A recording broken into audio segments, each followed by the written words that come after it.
علماء نے کہا کہ اگر یہ پیسہ، یہ دولت، یہ خزانہ، یہ چیز اگر آئے ایمانداری اور حلال کے راستے سے تو یہ دین ہے، اور اگر یہ کمایا حرام کے طریقے سے تو یہ نار ہے۔ چیز ایک ہی ہے لیکن ایک کے لیے دین بنے گی اور ایک کے لیے نار بنے گی۔ یہی چیز فقط طریقے سے بدل جائے گی۔ جس نے حق اور حلال کے طریقے سے کمایا اس کے لیے یہ دولت بھی دین ہی ہے، رب کی رضا ہی ہے، لیکن جس نے حرام حلال کی تمیز نہ کی اس کے لیے یہی چیز نار یعنی کہ جہنم کی آگ ہے۔ ایک تو یہ ہے۔ دوسری چیز اس میں کیا پتہ چلی؟ حضرت عبداللہ ابن سلام کی بات کی گئی، زمانہ اسلام سے پہلے انہوں نے امانت ادا کی تھی، تو امانت کا یہ ادا کرنا اللہ کو اتنا پسند آیا کہ اللہ تعالی نے انہیں ایمان کی دولت عطا کر دی۔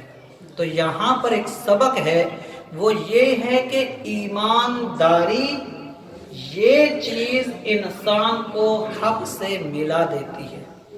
امانت داری انسان کو حق سے ملا دیتی ہے۔ یہاں ہم سب کے لیے ایک چیز اور بھی سمجھنے کی ہے، امانت صرف دولت نہیں ہوتی، ہر وہ ذمہ داری امانت ہے جسے آگے پہنچانے کے لیے آپ کو عطا کیا گیا ہو۔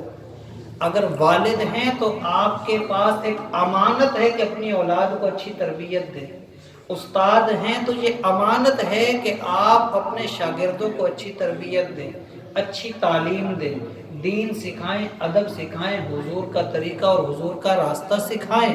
اور اگر ہم میں سے کوئی صاحب حیثیت اس قدر ہے کہ لوگ اس کی اتباع کرتے ہیں تو یہ امانت ہے کہ وہ صرف اللہ اور رسول کا راستہ ہی بتائے تاکہ لوگ اس کی اتباع کر کے اللہ رسول کے راستے پر پہنچے۔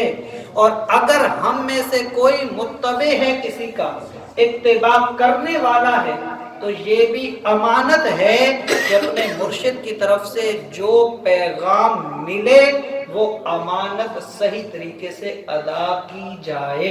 اگر کسی نے اس امانت میں خیانت کی اور اپنا حق ادا نہیں کیا، چاہے وہ خاموشی کر کے ہو، چاہے وہ راستہ بدل کے ہو، چاہے وہ راستہ چھوڑ کر ہو، یا چاہے وہ کسی بھی بہانے سے ہو، اگر اس نے امانت کا لحاظ نہیں کیا یہ وہ اس کا حساب دہ ہے کہ اس نے امانت میں خیانت کی ہے۔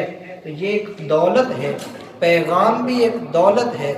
جو چیز آپ کو اس لیے عطا کی گئی ہو کہ اسے آپ نے فقط اپنے تک محدود نہیں رکھنا بلکہ اسے دوسروں تک پہنچانا ہے، تو آپ کے پاس وہ امانت ہے۔ چاہے آپ اس کو جتنا مرضی سجا کے رکھیں اپنے تک، اگر آگے نہیں پہنچائی تو آپ خائن کہلائیں گے۔